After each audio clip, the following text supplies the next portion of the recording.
Good morning student. आज हम हिंदी में चैप्टर 6.2 एक था पेड़ और एक था ठूठ, कन्हैयालाल मिश्र प्रभाकर इसके लेखक हैं, है ना। तो एक था पेड़ एक था ठूठ रीड करेंगे। श्री कन्हैयालाल मिश्र प्रभाकर जी इसके लेखक हैं। ठीक है, तो इनका जीवन परिचय देखते हैं। कन्हैयालाल मिश्र प्रभाकर हिंदी के जाने माने निबंधकार हैं। इन्होंने राजनीतिक और सामाजिक जीवन से संबंध रखने वाले कई निबंध लिखे हैं। इन्होंने भारत के स्वाधीनता आंदोलन में बढ़ चढ़कर हिस्सा लिया, जिसके कारण कई बार इन्हें जेल भी जाना पड़ा। वस्तुतः साहित्य के माध्यम से प्रभाकर जी गुणों की खेती करना चाहते थे और अपनी पुस्तकों को शिक्षा के खेत मानते थे, जिनमें जीवन का पाठ्यक्रम था। वे अपने निबंधों को विचार यात्रा मानते थे और कहा करते थे, इनमें भी प्रचार की हुंकार नहीं, सच्चे मित्र की पुकार है, जो पाठक का कंधा थपथपाकर उसे चिंतन की राह पर ले जाती है। उनका मुख्य कार्यक्षेत्र पत्रकारिता था। ये ज्ञानोदय के संपादक भी रहे। इनकी प्रमुख रचनाएं जिंदगी मुस्काई, माटी हो गई सोना, दीप जले शंख बजे आदि है। ठीक है, तो ये जो स्टोरी है, इसमें लेखक जो है एक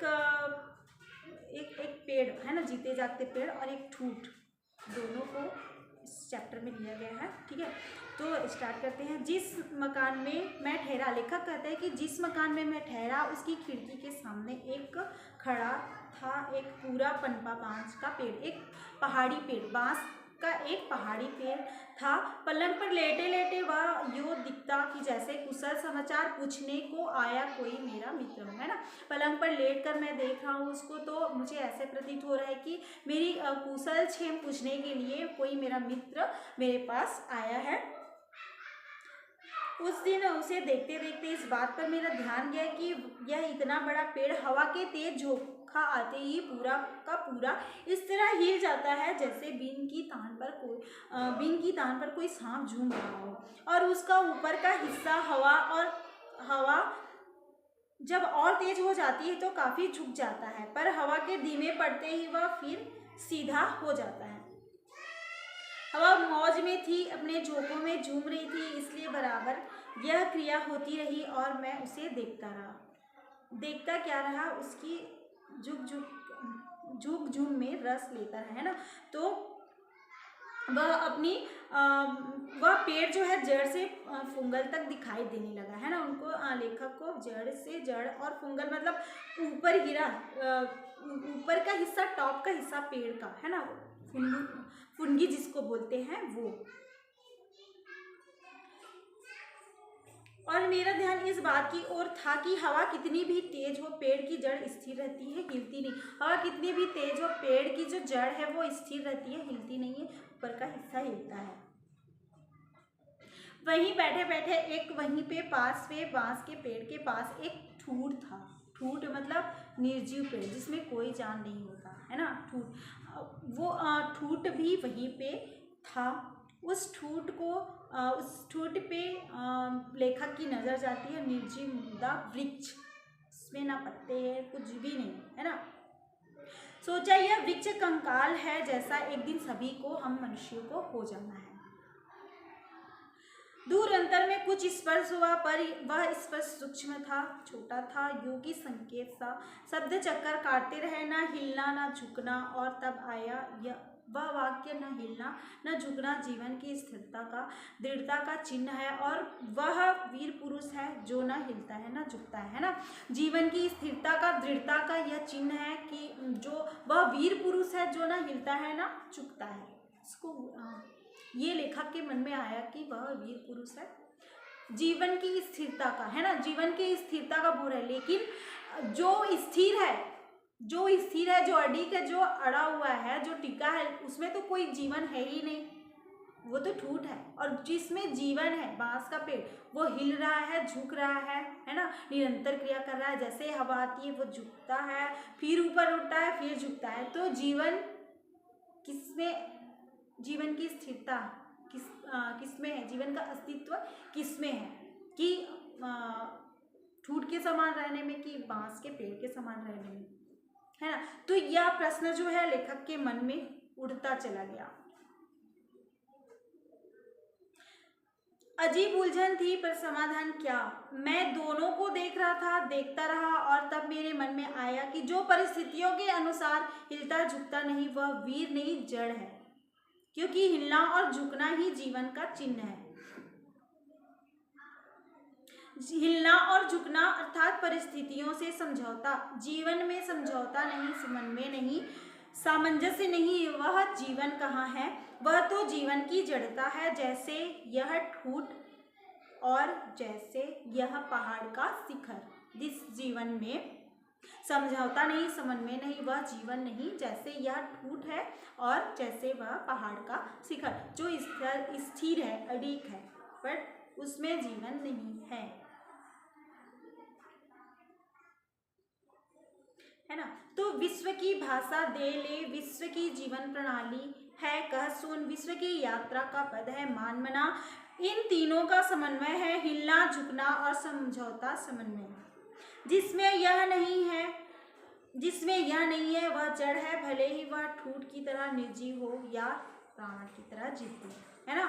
ठूठ की तरह निर्जीव हो या रावण की तरह, रावण भी ना झुकना चाहे, है ना, राम जी से, फिर उनका क्या हुआ, वो समाप्त हो गए, है ना। तो रावण महाज्ञानी थे, लेकिन आज उनको सब जो है राक्षस ही जानते हैं ना, रावण जिनका हरदशेरे में वध किया जाता है, तो बुराई का प्रतीक माना जाता है, ठीक है। मेरी खिड़की के सामने खड़ा हिल रहा था बांस का विशाल पेड़, और दूर दिख रहा था वह ठूठ, है ना। समय की बात, तभी पास के घर से निकला एक मनुष्य, और वह अपनी छोटी कुल्हाड़ी से उस ठूठ की ओर ठूठ की एक छोटी टहनी काटने लगा। सामने दिख रही थी एक सड़क, उसमें कुछ मजदूर काम कर रहे थे। तो लेखक के मन में वही बात चल रही थी, कुल्हाड़ी कुदाल, कुदाल कुल्हाड़ी, है ना, बार बार ये घूम रहा था बात जो है। तो साफ साफ योगी जीवन में दो भी, लो भी, कहो भी, सुनो भी, मानो भी, मनाओ भी, है ना। यह सब नहीं तो तैयार हो कि तुम काटे काट डाले जाओगे, काटे जाओगे, खोद डाले जाओगे, है ना, पीस डाले जाओगे, मतलब समाप्त हो जाओगे।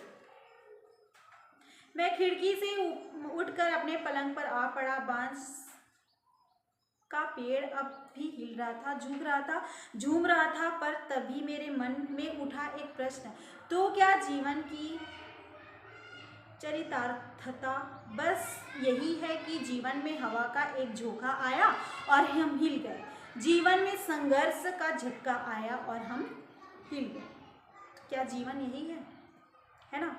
तो साफ साफ योगी यहाँ वहाँ हिलते झुकते रहना ही महत्वपूर्ण है, और जीवन की स्थिरता, दृढ़ता जीवन के नकली सत्य ही है। तो फिर लेखक के मन में प्रश्न उठा कि थोड़ा सा जीवन में थोड़ा सा संघर्ष आया तो हम हिल गए, तो क्या जीवन की स्थिरता यही है ना। तो प्रश्न ये मन में उठते रहा, है ना, ठीक है। मैं अपने पलंग पर खड़ा देखता रहा कि बांस का एक पेड़ झुक रहा है, झूम रहा है, हिल रहा है, और दूर पर खड़ा ठूठ ना हिलता ना झुकता। जीवन है वृक्ष में जो जीवन की कृतार्थकता, है ना, कृतार्थकता दृढ़ता से हीन है, और वह दृढ़ता है ठूठ में जो जीवन से हीन है। अजीब उलझन है यह, अजीब उलझन है यह। जीवन किस में है, बांस के पेड़ में है या ठूठ में है, जो दृढ़ है ठूठ, और बांस का पेड़ जो हिल रहा है, तो जीवन किस में, ये अजीब उलझन था,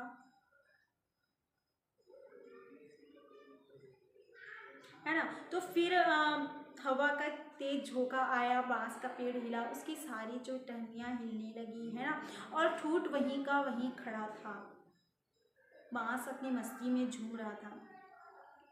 अब स्थिति यह कि कभी मैं देख रहा हूँ स्थिर जड़ को, और कभी हिलते झूमते ऊपरी भाग को। लग रहा है कोई बात मन में उठ रही है, और वह उलझन को सुलझाने वाली है, पर वह बात क्या है। बात मन की तह से ऊपर आ रही है, ऊपर आ गई है। बात यह कि हमारा जीवन इस वृक्ष की तरह होना चाहिए, उसका कुछ भाग हिलने झुकने वाला हो और कुछ भाग स्थिर रहने वाला हो। यह जीवन की पूर्ण कृतार्थता है। कृतार्थता है। बात अपने में पूर्ण है पर जरा स्पष्टता चाहती है। ठीक है, बात अपने में पूर्ण है पर जरा स्पष्टता चाहती है। तो जीवन के विस्तृत व्यवहार में हिलते झुकते रहे, समन्वयवादी रहें, सामंजस्य रहे, सत्य के सिद्धांत के प्रश्न पर हम स्थिर रहें, दृढ़ रहें और टूट भले ही जाएं पर हिले नहीं, समझौता नहीं करें, दृढ़ रहें, है ना। जीवन में देह है, जीवन में आत्मा है, देह है नाशशील और आत्मा है शाश्वत। तो हमें आत्मा को हिलना झुकना नहीं है ना, हमारी आत्मा को हिलाना झुकाना नहीं है, देह को निरंतर हिलना झुकना ही है, नहीं तो हम हो जाएंगे रामलीला के रावण की तरह, जो बांस की कपचियों पर खड़ा रहता है, ना हिलता है ना झुकता है। हमारे विचार लचीले हो, परिस्थितियों के साथ वे समन्वय साधते चले, पर हमारे आदर्श स्थिर हो, हमारे पैरों में जीवन के मोर्चे पर डटे रहने की शक्ति हो और समन्वय, और हम स्वयं मुड़कर हमें उठने बैठने लेटने में मदद देने की भी। संक्षेप में ठीक है, दृढ़ जो है संक्षेप में कहें तो वह दृढ़ हो पर अड़ियल ना हो। जीवन जो है दृढ़, जो औचित्य के लिए सत्य के लिए टूट जाता है, वह हिलता और झुकता नहीं। अड़ियल जो औचित्य और अनुचित्य समय असमय का विचार के बिना अड़ जाता है और टूट तो जाता है पर हिलता झुकता नहीं, टूट के समान है ना। और बांस के पेड़ के समान जीवन होना चाहिए, जो समय के अनुसार हिलता है, झुकता है, ऊपर उठता है ना, लेकिन अपनी दृढ़ता पे रहता है। दो टूक बात, क्योंकि जीवन यह जो समय पर अड़ भी सकता है और समय पर झुक भी सकता है, पर ठूठ वह जो अड़ ही सकता है, झुक नहीं सकता, है ना। ठूठ वह है, जीवन वो है बांस की तरह जो समय पर अपनी परिस्थिति के अनुसार झुक भी सकता है, लेकिन उसकी आत्मा नहीं झुकती। और ठूठ अड़ियल वो है जो ठूठ के समान रहता है, जो झुक नहीं सकता। एक है जीवन दृढ़ता और दूसरा निर्जीव जड़ता। हम दृढ़ हो, जड़ नहीं। मैंने देखा बांस का पेड़ अब भी हिल रहा था, झुक रहा था, और ठूठ अनझुका अनहिला ज्यों का त्यों खड़ा था। ठीक है, चैप्टर कंप्लीट हुआ। तो हमें भी बांस के पेड़ के समान होना चाहिए, ठूठ के समान नहीं। ठीक है, थैंक यू।